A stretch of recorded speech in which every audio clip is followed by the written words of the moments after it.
I did not come to the stars to become a legend. I came because I was tired of Earth deciding what I was worth. Back home, I had been a metallurgist, a bladesmith in an age that preferred drones and algorithms. I worked with exotic alloys, crystalline lattices, and microforging techniques most people thought belonged in museums or fantasy novels. When the Terran Coalition downsized the Artisan divisions, my name was one of the first erased. Apparently, machines could make weapons faster, cheaper, and good enough. That phrase, good enough, followed me all the way to the edge of known space. So when the consortium posted a quiet contract for a human forge specialist willing to work off-grid on a frontier world with unstable gravity and unpredictable clients, I took it without asking too many questions. The pay was absurd.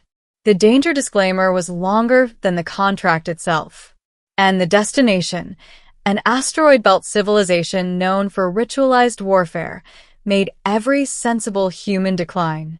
I packed my tools, kissed Sol goodbye, and boarded a ship that smelled like coolant and old regret. That was how I ended up on Karzun. Karzun was not a planet so much as a wound in space. A shattered world whose core had once been rich with metals beyond human classification. Over millennia, its dominant species, the Kar, had hollowed it out, building citadels inside the largest fragments, tethered together by gravitic chains and tradition. They were a warrior culture, in the truest sense. Not brutes. Disciplined. Ritualistic. Their entire society revolved around honor, conquest, and the belief that strength was a form of truth. At the top of that hierarchy stood the WarriorQueen. Her name, translated poorly into trade common, meant something like she who stands unbroken. Most just called her Queen Valkyra. I had not been hired by her directly. At least, not at first. The contract came from her Forge Council, an assembly of smith priests and engineers who believed their queen's personal weapon was nearing the end of its life cycle. Valkyra wielded a plasma-edged pole blade forged centuries earlier. It had conquered moons. It had slain champions. It had also begun to destabilize, its core crystal fracturing under repeated overcharge. The council wanted a replacement. They had tried everything. Kar metallurgy, void alloys, even stolen human tech. Nothing could meet the queen's demands. Every failed weapon was not just discarded, it was shattered publicly, its maker disgraced. When I arrived, they looked at me the way one looks at a dead man who hasn't realized it yet. "You are small," one of the counselors said, his voice vibrating through the translation collar. "And soft." "I'm human," I replied. "That's different." They did not laugh. The queen did not attend our first meeting. That alone told me how little faith they had in me. They showed me the material instead. A meteor core, pulled from the deepest belt, older than their shattered world itself. The scanner struggled to define it. Its atomic structure was wrong. Self-aligning lattices. Density fluctuations that ignored gravity. It was a relic of a dead star's heart, cooled into something that should not exist. "This is starbone," the council said reverently. "It rejects shaping. It rejects command. Only the queen's current blade accepts her." I ran my hands over the core, feeling vibrations through my gloves. It wasn't inert. It remembered pressure, heat, force. "It doesn't reject shaping," I said slowly. "It rejects force." They stared at me. "You don't beat starbone into obedience," I continued. "You convince it." That was the moment the room changed. They gave me a forge carved into an asteroid shard, isolated in case I failed catastrophically. I rebuilt it from the ground up, integrating human microforges with Kar gravitic anvils. I rewrote heat curves. I adjusted resonance fields. I slept on the floor beside the furnace, dreaming of stars collapsing and reforming in my hands. For weeks I worked. The first blade cracked. The second warped. The third sang, literally, emitting harmonic vibrations that shattered half my equipment. Each failure was recorded. Each was reported to the queen.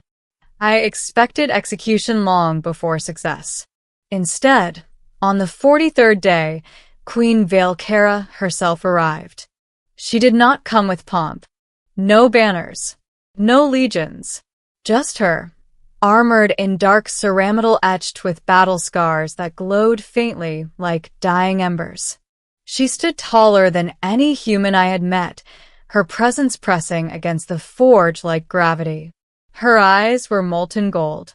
"So," she said, her voice calm and sharp, "you are the soft one who keeps breaking my metal." I bowed, not because protocol demanded it, but because instinct did.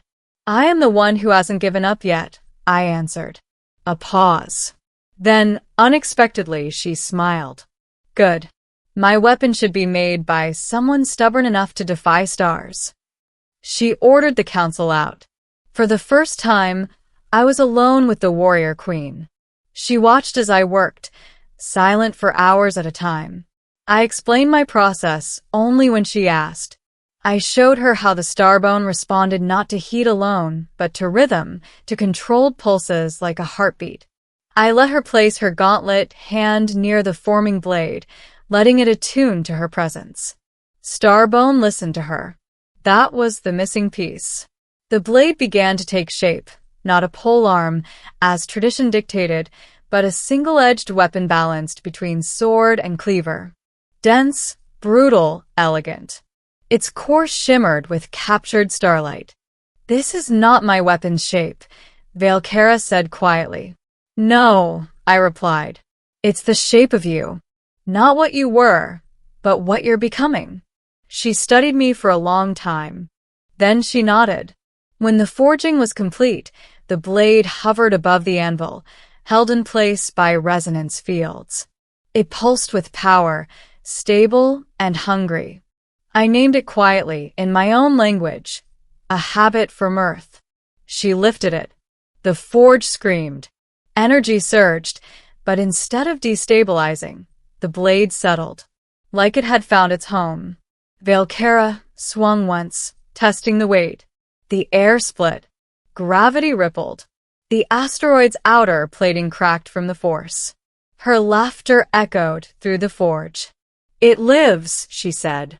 "It chooses me." She turned to me, eyes blazing.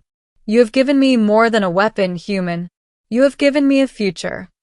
I thought that was the end of it. I was wrong. The unveiling was held before the assembled legions. Tens of thousands of armored warriors gathered on the great battle platform tethered between asteroids. The queen stood before them, blade raised, its starbone edge glowing like a newborn sun.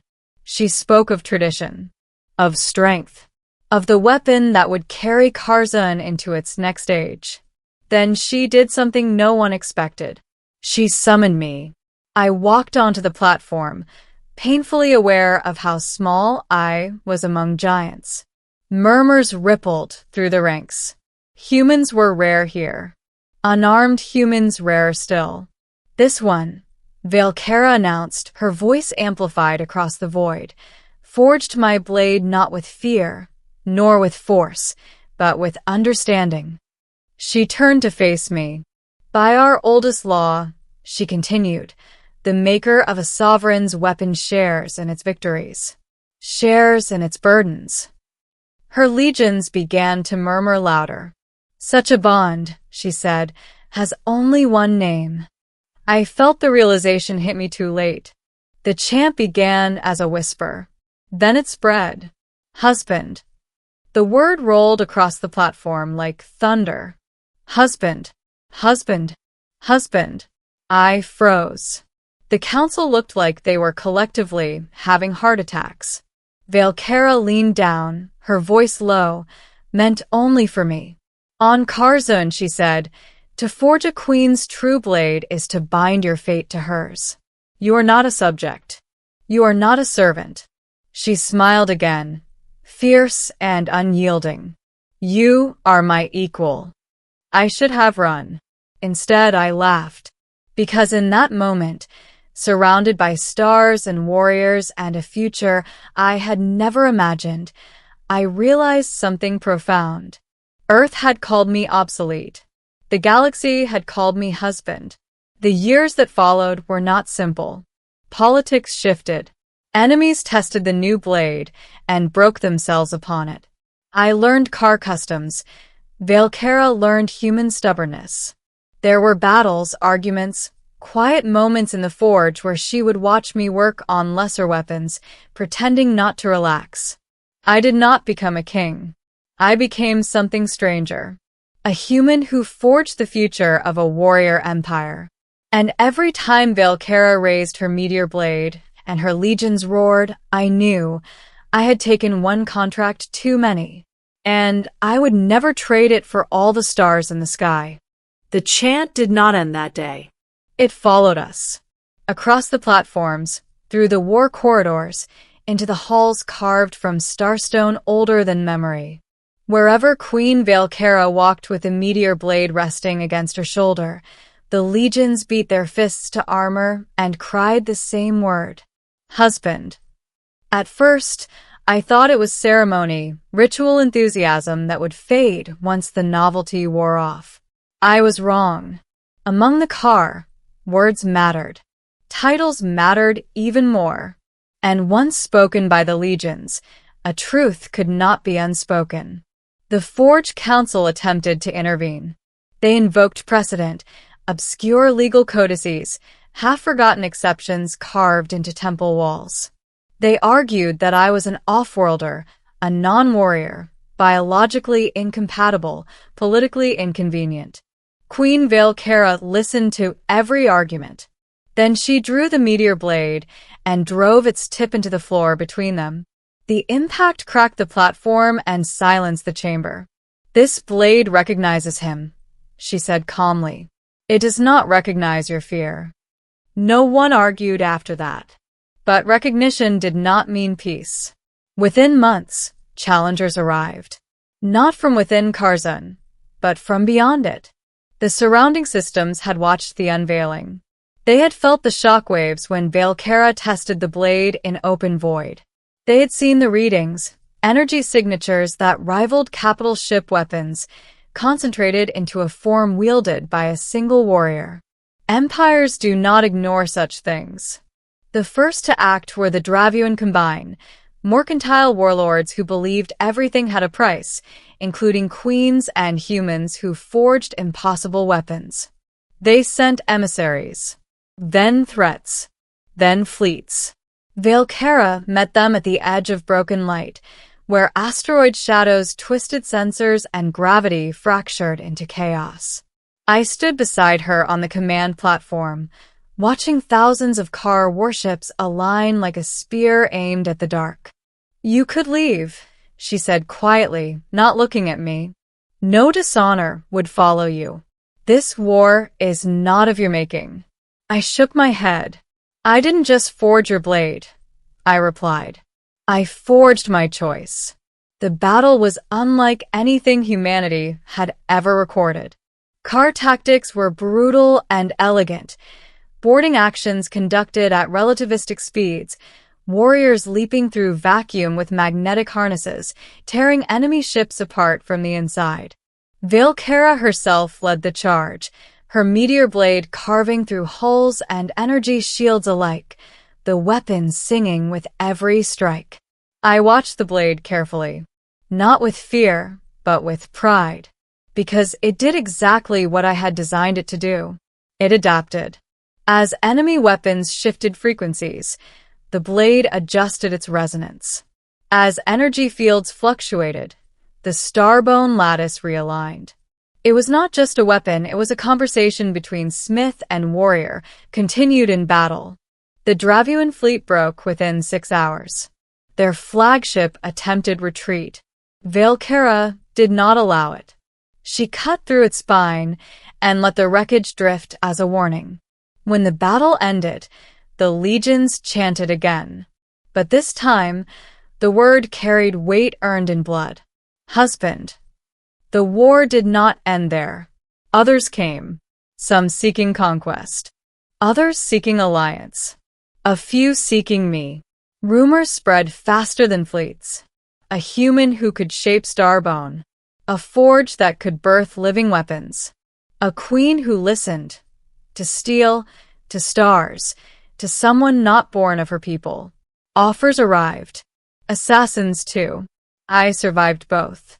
Years passed. I aged. Slowly, thanks to car medical technology, but noticeably. Valkyra did not. Her kind measured time differently, their lifespans stretching long and fierce. One night, if night meant anything inside an asteroid, I stood alone in the forge, staring at the anvil where it had all begun. Starbone fragments glowed softly in containment fields. "You're thinking too loudly," Valkyra said behind me. "I'm thinking about endings," I replied. She came closer, the Meteor Blade resting against the wall like a sleeping beast. "Do not dwell on endings," she said.